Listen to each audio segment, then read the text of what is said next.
किशोर और पिद्दी दो भाई बहन थे। पिद्दी बहुत खर्चीले स्वभाव की थी। वो जितना कमाती अपने ऐशो आराम में पैसे उड़ा दिया करती।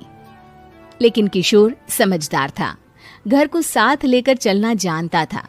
अपनी बहन के जितना कमाता तो नहीं था, लेकिन फिर भी वो किसी तरह घर का खर्च चला लेता था।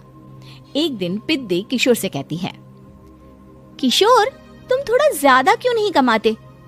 मेरे दोस्त रोज मेरा मजाक उड़ाते हैं। अरे बहन, मैं कोशिश तो कर रहा हूँ। अच्छा सुनो, अगले महीने रक्षाबंधन है, मुझे सोने का हार चाहिए, इससे कम कुछ भी ना लूंगी। अरे दिला दूंगा बहन। किशोर को पूरी रात नींद नहीं आती।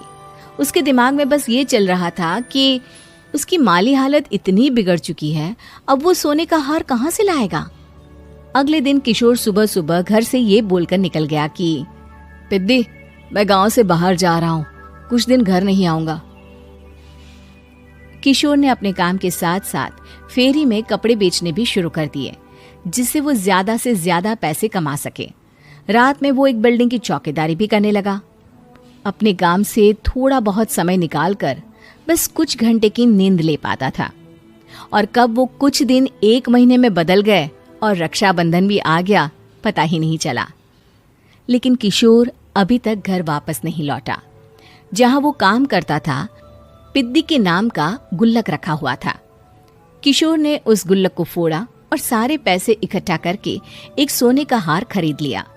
घर में पिद्दी किशोर का इंतजार कर रही थी। तभी किशोर आता है। कहाँ चले गए थे? 4 दिन का कहा था और 1 महीने से पता नहीं कहाँ गायब हो गए थे। मैंने बस एक हार मांगा था और तुमने तो घर ही छोड़ दिया। अरे मुझे थोड़ा काम मिल गया था। कुछ नहीं, सब समझती हूँ, बहाने थे तुम्हारे। अपनी बहन के लिए इतना भी नहीं कर सकते, कैसे भाई हो? चलो यहाँ बैठो, राखी बांधती हूँ। पिद्दी ने किशोर को राखी बांधी। वैसे ही किशोर ने अपनी बहन के हाथ में सोने का हार रख दिया। उसकी खुशी का कोई ठिकाना नहीं था। वो मिठाई खिलाए बिना ही नेकलेस लेकर चली गई और शीशे के सामने अपने गले में हार रखकर देखने लगी। किशोर ने लड्डू उठाया और खुद ही खा लिया। ऐसे कई साल गुजर गए। एक दिन पिद्दी की नौकरी छूट गई। अब वो पूरी तरह किशोर पर डिपेंड हो गई थी। आए दिन किशोर को अपने महंगे महंगे शौक गिनाकर उससे पैसे मांगा करती थी। किशोर कुछ पैसे देना, मुझे पार्लर जाना है। किशोर बिना कुछ बोले उसे पैसे दे देता। ये क्या, 500? अरे इतने में तो मुझे पार्लर में एंट्री मिलेगी बस। अच्छा देता हूँ ना ज्यादा। अरे कैसे भाई हो, अपनी बहन के लिए इतना भी नहीं कर सकते।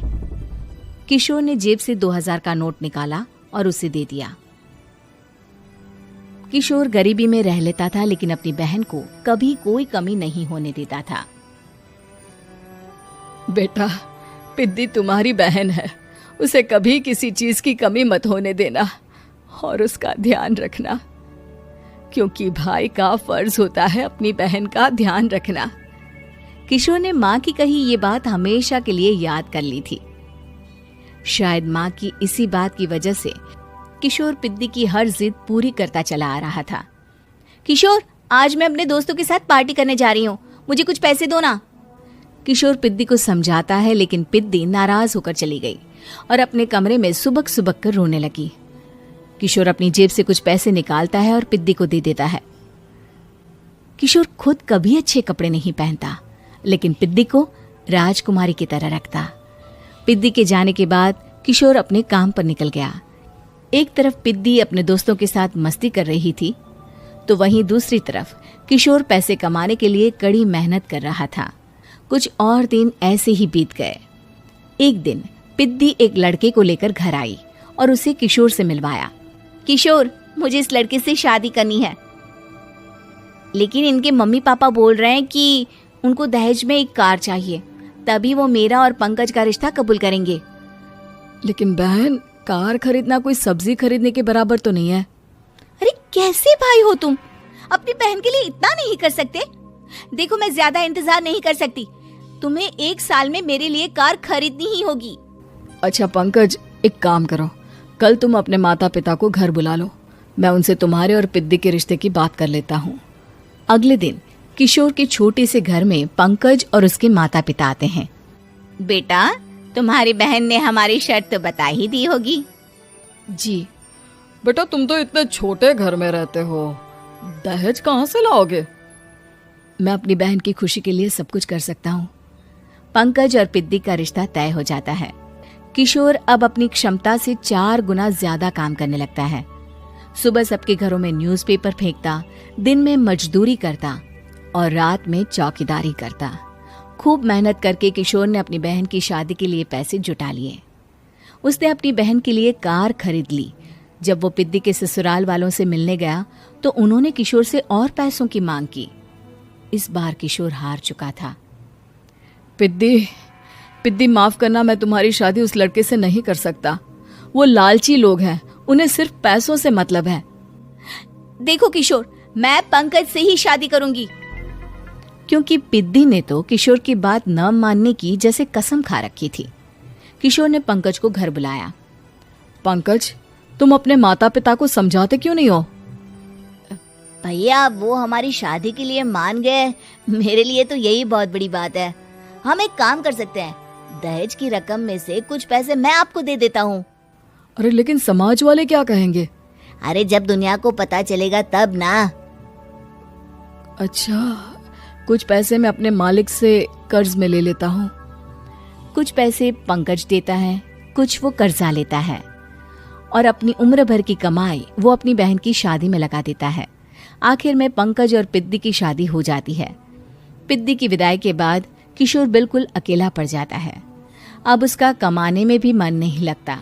उधारी वाले रोज घर में आकर बैठ जाते हैं। अरे किशोर, अब तो पिद्दी की शादी को 5 साल हो गए, अब तो हमारा पैसा लौटा दो। चाचा, पिद्दी के जाने के बाद किसी भी काम में मन नहीं लगता। अरे तो हमारा पैसा कैसे वापस मिलेगा? जी, कुछ करता हूं मैं। किशोर के ऊपर बहुत सा कर्जा चढ़ गया था, इसलिए उसने तय किया कि वो ये घर बेचकर सबके पैसे लौटा देगा। अगली सुबह शहर के किसी साहूकार को उसने अपना घर बेच दिया और सबके पैसे लौटा के वो गांव छोड़कर चला गया। पिद्दी ने शादी के बाद कभी अपने भाई का हाल तक नहीं पूछा। किशोर को फर्क नहीं पड़ता था, बस ससुराल में उसकी बहन खुश है ये जानकर उसे खुद की खुशी मिलती थी और ये सोचकर कि उसने माँ से किया हुआ वादा। किशोर और पिद्दी 2 भाई बहन थे। पिद्दी बहुत खर्चीले स्वभाव की थी। वो जितना कमाती अपने ऐशो आराम में पैसे उड़ा दिया करती।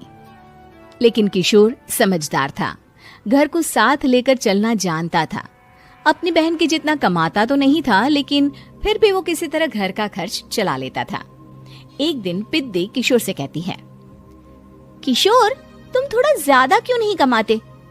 मेरे दोस्त रोज मेरा मजाक उड़ाते हैं। अरे बहन, मैं कोशिश तो कर रहा हूँ। अच्छा सुनो, अगले महीने रक्षाबंधन है, मुझे सोने का हार चाहिए, इससे कम कुछ भी ना लूंगी। अरे दिला दूंगा बहन। किशोर को पूरी रात नींद नहीं आती। उसके दिमाग में बस ये चल रहा था कि उसकी माली हालत इतनी बिगड़ चुकी है, अब वो सोने का हार कहाँ से लाएगा। अगले दिन किशोर सुबह सुबह घर से ये बोलकर निकल गया कि पिद्दी, मैं गांव से बाहर जा रहा हूँ, कुछ दिन घर नहीं आऊंगा। किशोर ने अपने काम के साथ साथ फेरी में कपड़े बेचने भी शुरू कर दिए, जिससे वो ज्यादा से ज्यादा पैसे कमा सके। रात में वो एक बिल्डिंग की चौकीदारी भी करने लगा। अपने काम से थोड़ा बहुत समय निकालकर बस कुछ घंटे की नींद ले पाता था। और कब वो कुछ दिन 1 महीने में बदल गए और रक्षाबंधन भी आ गया, पता ही नहीं चला। लेकिन किशोर अभी तक घर वापस नहीं लौटा। जहां वो काम करता था, पिद्दी के नाम का गुल्लक रखा हुआ था। किशोर ने उस गुल्लक को फोड़ा और सारे पैसे इकट्ठा करके एक सोने का हार खरीद लिया। घर में पिद्दी किशोर का इंतजार कर रही थी।